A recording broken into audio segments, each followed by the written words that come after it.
Vous avez la parole. Merci beaucoup. J'ai la chance que la question suivante me permet de terminer li ma démarré woon. Dieu fait bien les choses, hein. Parce que li ma doon wax léegi mooy réew mi dafa am opposition boo xam ne ni jàkkaarloo woon ak ñun bi ñu yoree pouvoir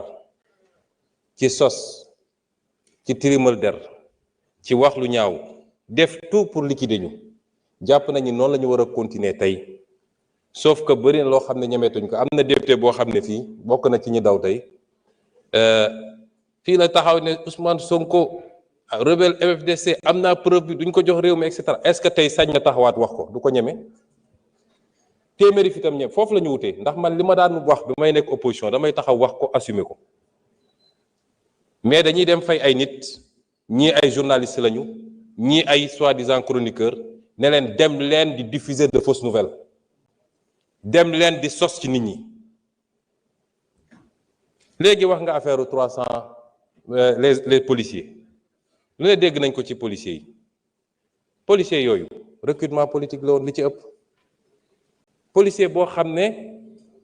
amul benn niveau d'étude mënul bind turam ñu jël ko dugal ko ci suñu police loolu am na ci du ma ne ñëpp la ak yeneen bi débat bi posé woo ñu xool cas yi c'est pas l'autorité politique même qui a décidé, c'est leur propre hiérarchie qui a fait la proposition ne lii matalul charte police mënuñu koo bàyyi suñu biir, ça nous pose problème. C'est la propre hiérarchie policière qui a fait la proposition. Ça n'a rien de politique. suñu ñëwoon fekk fi policiers yoo xam ne seeni kilifa dañ koo valider ne lii la ñu soxla it dañ leen di bàyyi ñu continuer dem. ngeen bëgg a utiliser loolu en pensant que c'est un secteur sensible, c'est des gens qui ont une formation qui peuvent demain se sortir manifester xeex ak alkaati yi ngeen nekk ci yooyu. C'est-à-dire suba ba ngoon jot seen ñaan mooy réew mi déstabiliser wu pour ñu ne problème am na fi et vous faites feu de tout bois. Et vous utilisez souvent, malheureusement, des gens que je qualifie d'inconscients. Nous sommes ci plateau yi di wax.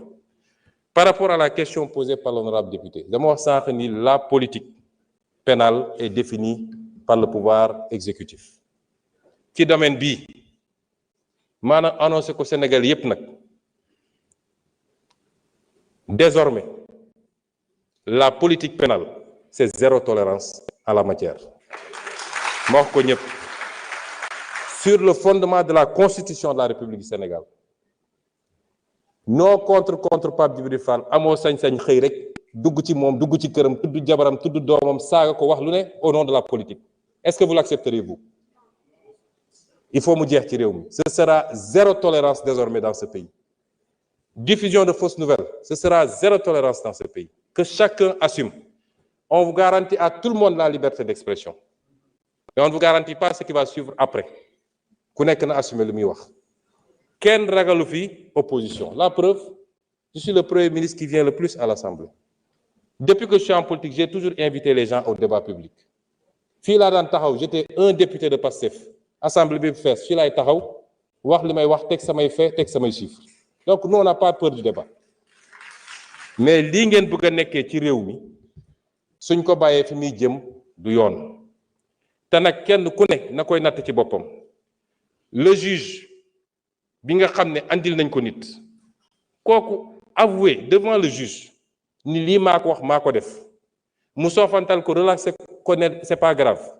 te juge boobu buñ ko waxoon le 10e de ça ñu ne outrage à magistrat loolu du yoon. Sénégalais yëpp am droit à la même dignité, à ce que leur honneur soit préservé et sauvegardé. Et c'est la responsabilité de l'État et du pouvoir exécutif de veiller à ça. Et celui qui publie, tout le monde est libre de publier. suñ ne woon liberté de la presse dafa mooy dañu tere nit ñi ne leen kenn dootu fi publier kenn dootu fi wax. Chaque jour antenne yi ubbeeku na. Chacun est libre de publier, chacun est libre de parler. Mais ci la ngay wax ak la ngay jëf suñ la nee Ousmane Sonko sàcc na nga am preuve ni Ousmane Sonko sàcc na boo ko publier wul baakaar nga da nga ko war a publier mais boo amul firnde ni Ousmane Sonko sàcc na bul dem bind ne Ousmane Sonko sàcc na. Le journalisme aussi c'est le contrôle, la vérification de l'information. maintenant ñi nga xam ne rek dañoo am organe de presse yor parti politique ba mënul am 1% nga bëgg ko transposer ci sa organe de presse ne mooy sa meetingukaay bis mu ne nga jël say nit teg ne leen wax leen kooku ce n'est plus de la presse c'est de la politique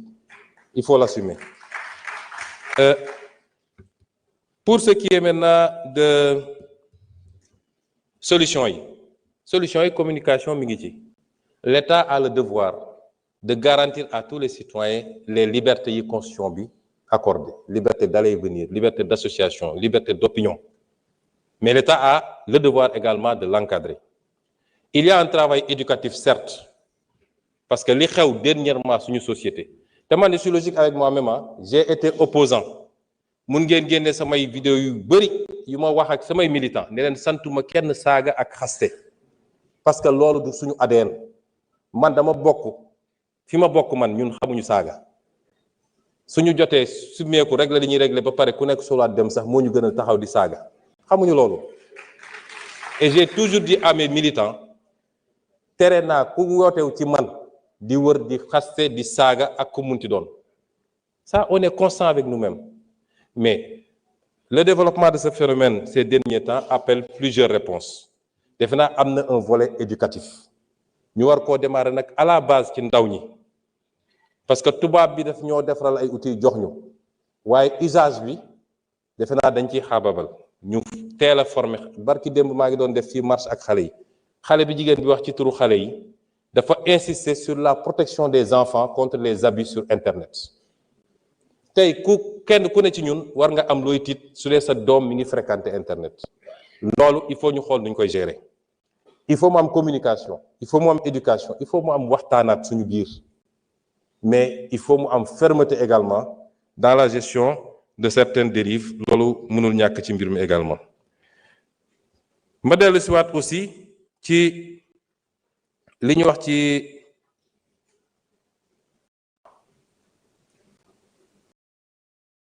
licenciement yi waxoon naa ci licenciement ci migration circulaire bi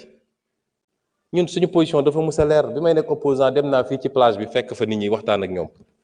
ne leen kenn mënul tere kenn tukki bu ngeen amee yoon bu leer nañ am kayit yu wér kéng bëgg a tukki leen bëgg a liggéey leen loolu c'est pas un problème nit dina tukki pas parce que dafa amul mais nit mun na nekk fii nekk cadre dans une société di feyeku lu baax ñaata nit a ko def jékki-jékki ne maa ngi dem Canada wala maa ngi dem fii voyager ou aller ailleurs travailler heureux c'est pas simplement parce que fi nga nekk mënoo fa am dara kon ki nga xam ne yoonam leer na mu war a mun a dem daan dooleem kenn du ko gàllankoor dañ koy bàyyi mu dem dañ koy sax encourager mu dem liggéey ñëw la ñuy bañ mooy jël désert bi wala jël géej gi di risquer ta vie te loolu on va continuer à y apporter des solutions merci beaucoup. Merci beaucoup. jërëjëf honorable député ci laaj bi nga laajte muy laaj bu am solo yow tàmbale nga sa kàddu ci fàttali situation bi ñu fekk réew mi parce que effort bu nit di def balaa nga koy mën a natt dëgg-dëgg nga natt ko ci jamonoom ci ban situation la ñu fekk réew mi muy situation bu xaw a doy waar yéen ñëpp gis ngeen ñi fi nekkoon li ñu def ak li ñu bàyyi ci réew mi ba tey jii mën naa ne Sénégal ci demu boppam dong lay demee ndax lu bari ci loo xam ne ci jëflante gi la woon xaw naa xajam waaye ñu ci sant yàlla waaye ànd ak loolu yëpp dafa am ay priorités yu ñu dégagé muy priorité yu am solo bokk na ci priorité yooyu mooy nu ñuy fexe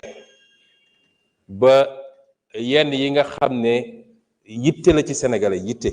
bu am solo yitte boobu ñu fexe ba nuñ ko gën a oyofale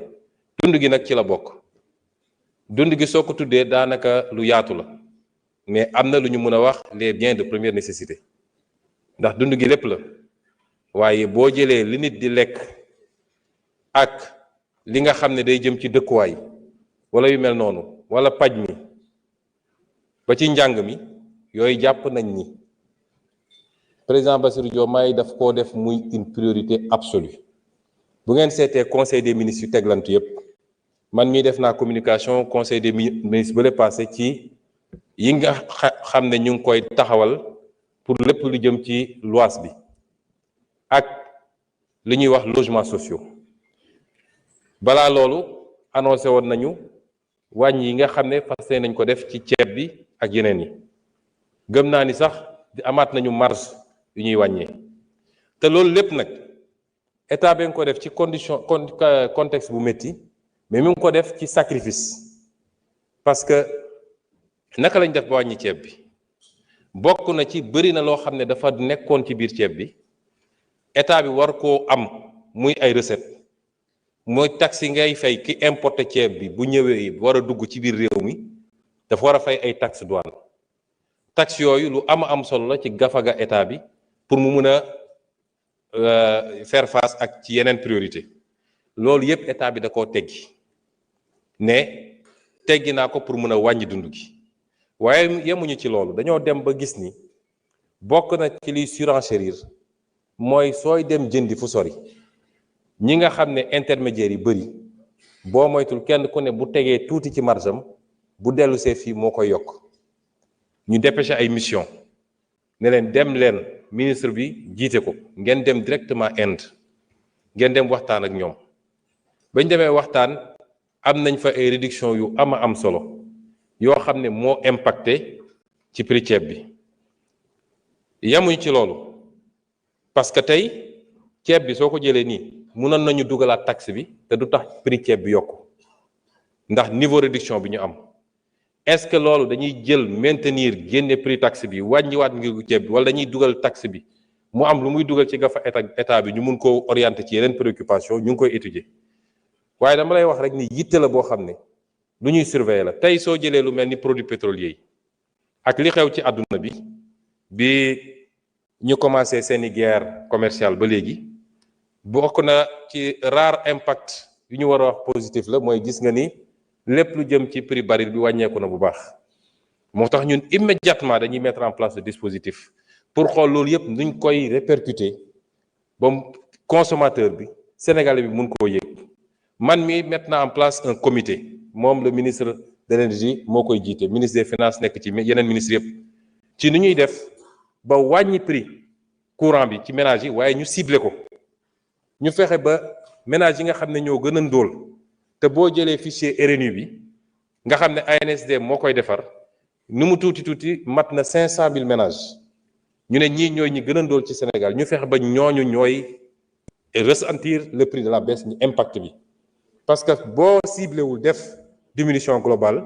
milliardaire bi nekk fële nga xam ne moom amul problème fay day bénéficier des subventions au même titre que ki nga xam ne moo gën a ndóol kon loolu ñu ngi koy liggéey ci énergie bi noonu lañ koy liggéey ci yeneen ak yeneen mais la vraie solution moo tax ci un an mënuñ ñu laaj solution bi la vraie solution mooy ñu produire di ñu permettre ñu am autosuffisance ñun suñu bopp gis ngeen ren effort yi ñu def ak résultats yi ñu am ci pomme de terre bi war ko mën a am ci soble bi noonu lañ ko bëgg a defee ci filière yëpp muy filière u ceeb bi muy filière u élevage bi pot cuir et lait soo demee ci vision 2050 yooyu yëpp dañ ko définir ay filières yoo xam ne dafa am ay politique yu ñuy appliquer parce que réew fii léegi li ëpp li ngay soxla ci la ngay consommer da nga koy jëlee ci àdduna tu continuer à être vulnérable maintenant nga laaj nag suñu defee ñun suñu effort ba wàññi nu ñuy def ba spéculation bi bu mu am loolu tax ñu jël justement les 1000 volontaires dans les régions renforcer kook li fa newoon déjà ci contrôle économique état bi dina jël ay matuwaayam am na lu ñuy liggéey li ñuy tuddee le marquage ñu ngi liggéey ci un système de marquage des produits ba nga xam ne à temps réel par exemple ceeb bu dugg si ñu marqué ko xam kañ la fi dugg ak jamono jooju cours mondial bi ñaata la woon bu demee ba ñu ne cours mondial bi changé na en hausse ou en baisse ñu mun koo suivre ba nga xam ne tant que ñu ngi ci stock boobu commerçant bi warul mun a jaay plus que ce prix parce que xam nañ ni mu ko jëndee woon à la base bu ko defee dinañu am une régularité ba pare nag fexe ba le premier contrôleur mu doon le consommateur c'est-à-dire bu ñu nee ça c'est un domaine où le prix est administré où le prix est réglementé yow nga dem sa boutique ñu ne 100 lay jar nga gis commerçant bi di affiché 120 ñu def numéro vert ñu am tous les mécanismes nga mun a woote ne ah man de sama koñ commerçant bi mu ngay jaayee 120 ñu ñëw immédiatement fekk ko foofu et loolu dinañ ci jël aussi ay matuwaay dans le cadre de la réglementation kon priorité président de la République mooy la ñuy liggéey dañ koy liggéey graduellement muy dem mais en attendant la jëm ci li nga xam ne mooy li nit ñi soxla pour dund bu ñoŋe dund bu tane en tout cas loolu mu bañ a doon loo xam ne problème la parce que nguur nag ku ko yor te mënoo comprendre loolu mooy yow sa bopp tu te mets en danger waaye effort yi ñuy def dañ koy def par rapport ak nos capacités réelles moo tax communication ak le peuple dafa am solo s'il y a énormément de désinformation li ëpp ci askan wi xam nañ fi ñu jëm mais il faut ñu continuer di communiquer ak ñoom et c'est pourquoi dans les prochains jours d'ailleurs j'envisage des rencontres sectorielles commencé woon naa keroog avec les syndicats je vais le faire avec les secteurs informels jakartamaan yi ambulants yi je vais le faire avec les agriculteurs je vais le faire avec les éleveurs je vais le faire avec toutes les forces vives de la nation parce que il nous faut nous entendre sur le consensus fort réew li koy defar il faut consensus fort am ci mooy fii la ñu bëgg a jëm voilà le cap acteurs yi ko war a def yépp wax ma politique yi wax ma politiciens yi parce que politicien moom nu muy def ba jot ci nguur gi rek je parle des forces vives de la nation ñi nga xam ne ñoo nekk ci terrain bi di liggéey te soxlawuñu ku leen waxal xam nañ seen réalité ñoom ñëpp j'irai à leur rencontre j'organiserai des forums des forats yoo xam ne échange lay doon ci la nga xam ne mooy suñu jubluwaay production bi tam ba léegi nee naa mooy le cœur de nos préoccupations mbay mi muy culture vivrière dugub bi ceeb bi ak yeneen yi nga xam ne moom la ñu soxla fii ci suñu réew moom la ñuy dundee mboq mi mais également les cultures yi nga xam ne dañ koy def pour am xaalis pour liggéey gis ngeen ren effort yi ñu def ci wàllu gerte gi parce que yëpp day complété wu plus nga yokk pouvoir d'achat wu ñooñu les producteurs. Honorable député Ousmane Ciss, vous avez la parole.